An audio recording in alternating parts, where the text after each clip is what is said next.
What's the hardest champs to play? Most of these things that are like hard champs are kind of just like if you play them enough to like learn the play style, it's not that hard, right? So like for instance, some people think Zoe is kind of hard because of that first or combos, but it's like you play a bit of Zoe, she's not that hard, right? So like Azir is hard, but if you put time on Azir and like learn his play style, it's not too bad. But I would still say Azir is probably one of the hardest.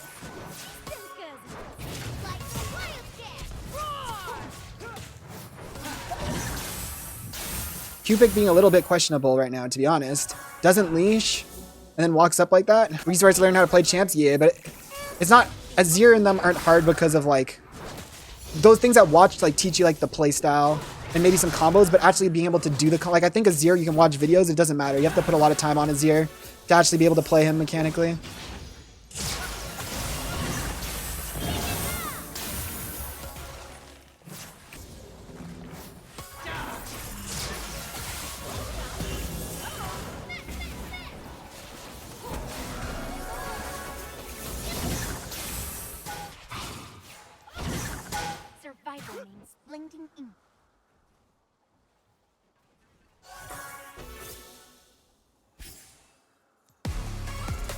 How OP is that freeze, by the way?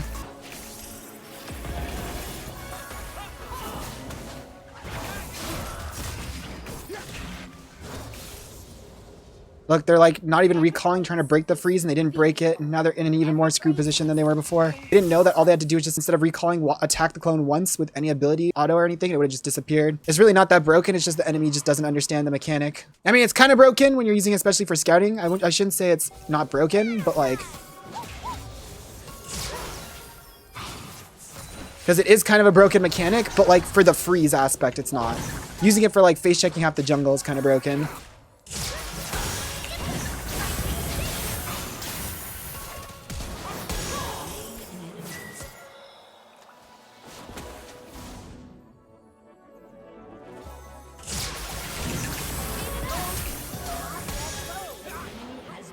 Major slay with Cupic, love to see it. Oh, we slay in the major. Not even the minor slay, just the major one. Higher games be going? Well, we won on my other account, and I got hard losers queue in the last game. This game's also looking slightly losers queue in terms of the fact that my team, it's just the jungler. He started off 0-2. Maybe he's doing okay. Do you believe in losers queue? I do. But I also believe that losers queue is a mental. I believe there are unwinnable games where you get unlucky, whatever. Maybe Riot tries to give you worse teammates. And the point of it is a good player is supposed to be good enough to carry games like that to get out. That's the whole purpose of it. So if you're not good enough to carry those games, then that isn't losers queue. That's just you not being good enough to do what you're supposed to be able to do to climb. Losers queue is when you lose a couple in a row and get tilted. Like when you have a couple unwinnable games in a row, you get tilted off those unwinnable games and you start losing winnable games because you're mad. I consider that. Losing winnable games because you're tilted is losers queue. When you've lost a couple unwinnable games because of just matchmaking, and then now all of a sudden you're losing the ones that you should be winning because you're tilted, that is the real losers queue.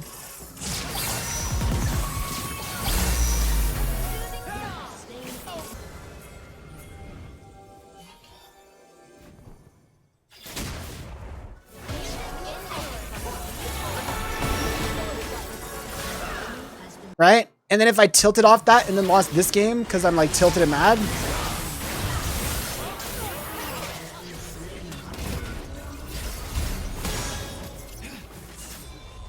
Neeko might have a thing for birds. The jungler's a bit of a weird champ now.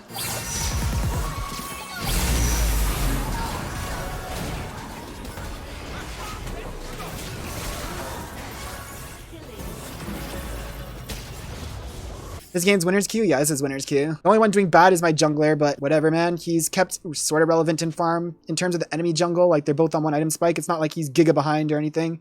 He's just not ahead. Are you gonna miss Even Shroud? I will, but with the fact that Rocket Belt is gonna be 2,500 gold and it's just a way better item, I'm like okay with it. Like if Rocket Belt was still 3,200 gold, I'd be super pissed. But because Rocket Belt is gonna be 2,500, it's fine. Because I'll be going Rocket Belt every game. And I can always go like Abyssal Mask is similar to freaking Even Shroud, right? Like Rocket Belt Abyssal Mask is pretty similar kind of a build.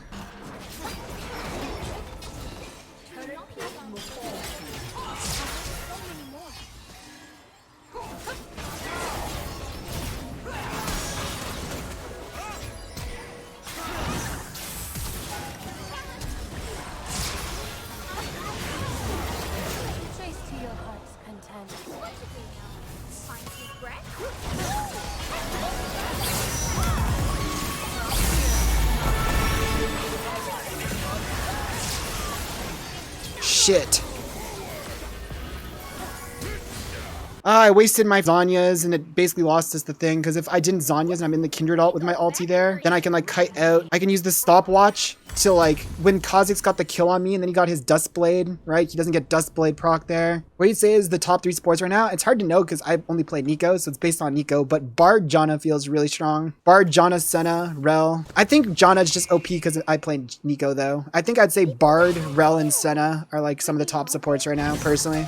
It's hard because it's like, I can't really hover top, like I have to hover Aphelios, so they're always going to have free reign top to like do whatever they want towards my top laner.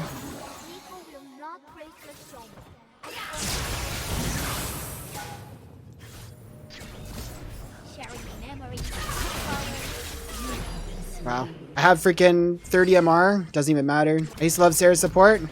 I still do love Sarah support. Scaling feels so weak. I don't know. I don't think the scaling nerf really hurts that. I mean, I don't know what build you were going, but for support, you should be building like heal and shield power, which means the scaling getting nerfed didn't do anything.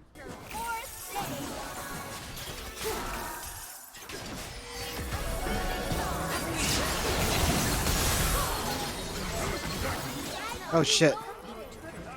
Yeah, Rift Herald going. I'm so dumb. I didn't realize I had Rift Herald. I just griefed the game.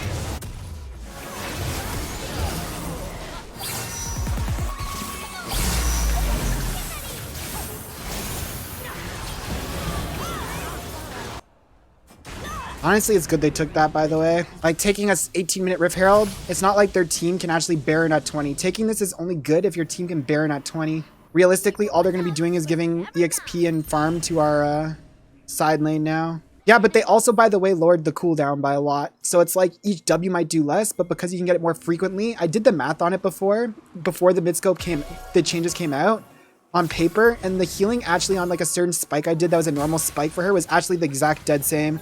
Like 2 Ws was like the same as like, it was like 3 Ws was the same as like 2 from before.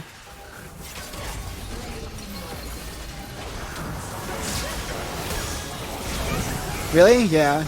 It was like if you have a long extended fight and you get 3 Ws out versus before you'd only get 2, like it equaled out the exact same amount or something like that. Obviously, it's not always going to be like that, but I'm just saying, like with the lower cooldown, I don't think it's actually that much worse.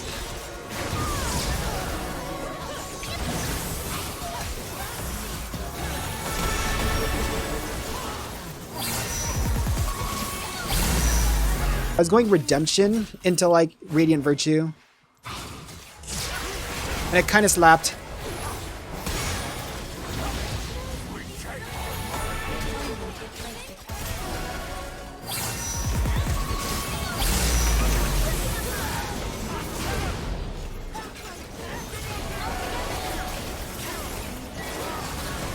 You could also do, I guess, Rylai's into Radiant Virtue, but I think Radiant Virtue is actually low-key pretty good.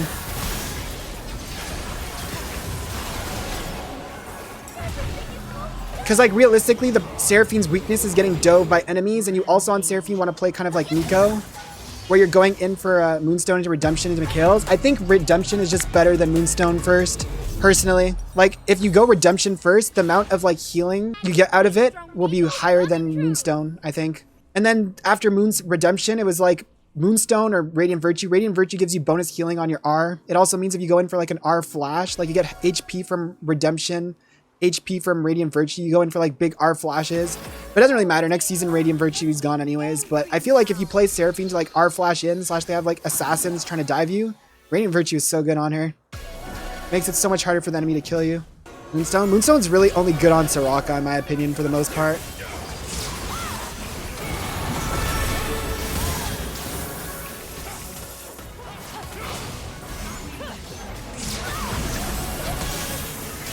Holy shit, the heal from Seraphine.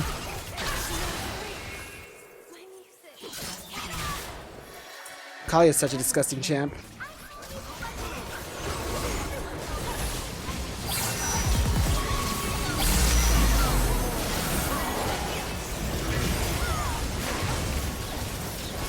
Champ's so disgusting, I say, as I walk into as a minion and kill everyone. Disgusting champ.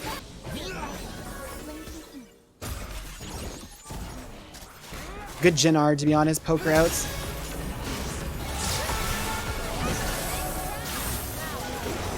Jin whatever. Aphelios and Jin are pretty much the same champ.